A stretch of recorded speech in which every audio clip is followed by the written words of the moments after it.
Father, I'm interested in joining the Coptic Orthodox Church. Are there any Christological differences that I should know about or anything else? Yes, absolutely. Nicholas, thank you for your question. Thank you for your donation. Appreciate that. You will not be in communion with all the Orthodox churches. The Copts are not in communion, have not been in communion with the church. 560, 70, 80 years, 50 years, whatever it is, longer than the papal Protestants or Roman Catholics. So you're talking about an ancient heresy that was condemned. They don't commemorate the 5th, 6th, 7th, 8th, 9th ecumenical councils. Some of their most modern teachers don't really consider theosis and the patristic teaching of theosis as legitimate, like Pope Shenouda.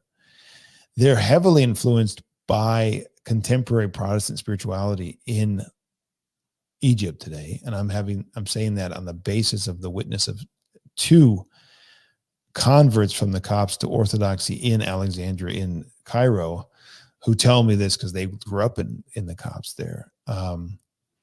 There's the problem of the of course, the other heretical teachings that were not directly related to the Fourth Ecumenical Council, but also come to deny the idea of that's supported by a lot of those in the Monophysite school, let's say, the Monothelite and the Monoenergia and the one monothelitism. So there is a lot of ignorance about this among Orthodox people, right? Let alone those in the non-Chalcedonian / Monophysite / whatever you want to call it. There's always these arguments over names. I don't really care about the names as much as the essence of things.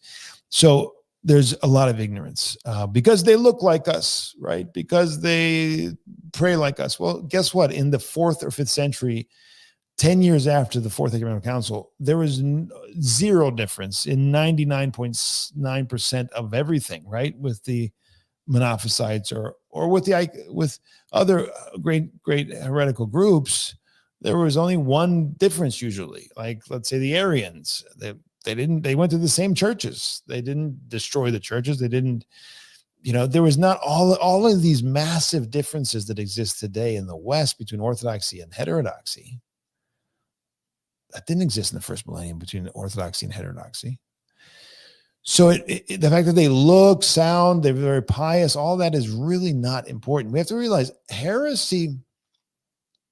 teaching heresy you do not arrive at those dogmatic errors without losing the Spirit of God in some other way, like pride, arrogance. There's spiritual maladies, right? So they come to point to us to a loss of the Spirit of God.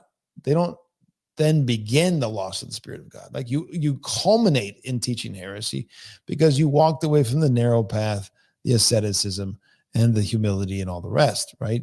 So people get this idea, well, it's just a Christological differentiation. There was a question of terminology. No, this is absurd. Anybody who understands the spiritual life would never believe that, because those things are indicative of a loss of the Spirit of God, right? And so when somebody teaches heresy, that's the end of the road of their alienation. That's the confirmation of their alienation. The devil doesn't care what heresy we teach, just that we don't listen to the church and we walk away from the church and we walk away from the fathers. And we stick to our own will and we differentiate ourselves from the fathers. And we don't listen to the confession of the faith of the fathers. And so the Christological question per se is worthy of study. You should do that if you're considering these things. The history, of course, from that point to this day is very important. The contemporary Orthodox texts, which deny that there's just some minor difference, but actually this is a heresy which destroys the spiritual life, from Mount Athos and other places, should be examined, although not a lot exists in English. We're translating those, God willing. There's so much work to do. All those things should be examined, but understand the spiritual life first, and then you'll understand why these things are not at all minor. I can't believe there are Orthodox Christians who think these things are minor or don't understand the gravity of them. It's jarring. And then there are Orthodox Christians who judge very superficially because we have a lot in common externally and there's piety. It doesn't matter. It didn't happen.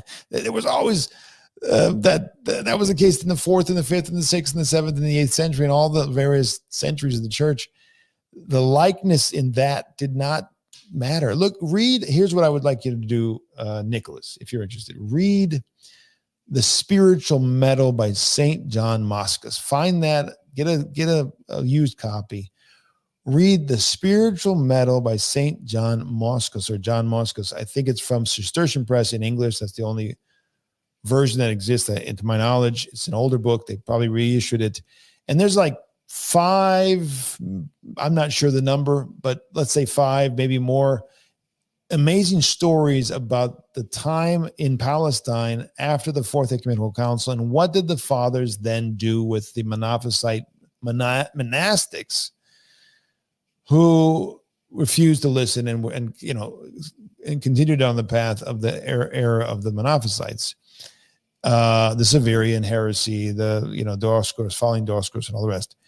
There's an amazing stories of the revelation of God and the showing forth of the truth of Orthodoxy in experiential examples, like examples of the ascetics in their prayer and how these things became known, because they weren't academic theologians. You didn't need to be an academic theologian to figure out what Orthodoxy is. That's the delusion of the 20th century. You have to go to PhD in seminary or theological school, and then you can talk about theology. Nonsense, right? That's not the kind of theology we don't sit at the feet of those kind of people. So they could teach wonderful things, but they're not the experiential theologians that have always been the core of the church. But read that St. John Moscus text. Find some works if you're interested in this theologically. Okay, fine. But come and see and spend time in an Orthodox church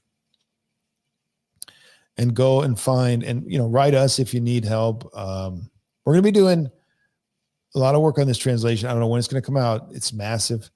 We'll try to bring them out little by little, but hopefully these will help you if you're really interested in the theology that's at stake. But again, it's not that simple at all. And so it would be a mistake to think that, I'm going to go trust myself and my views. I'm going to sit down and read all the texts.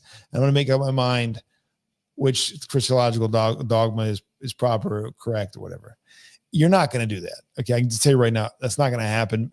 Not because you're not a great guy or I don't even know you, right? But it's not going to happen in that way. That's not the way it happens.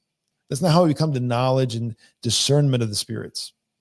That's an academic, superficial way of trying to understand the will of God. You've got to pray fervently, visit the holy places and monasteries, talk to spiritual fathers, and experientially understand where the Spirit of God is and where the delusion and heresy is. And it takes time, right?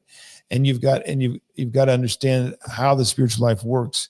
And then these things, then you see heresy and teaching of heresy very differently. You don't see it like an academic theologian. Does that make sense? Can I get like a thumbs up, at least from Nicholas in the chat, whether this has been helpful? Because I really want to help you as much as I can. And I can't go on for hours, but hopefully I've put some seeds there for you to consider before you make further steps.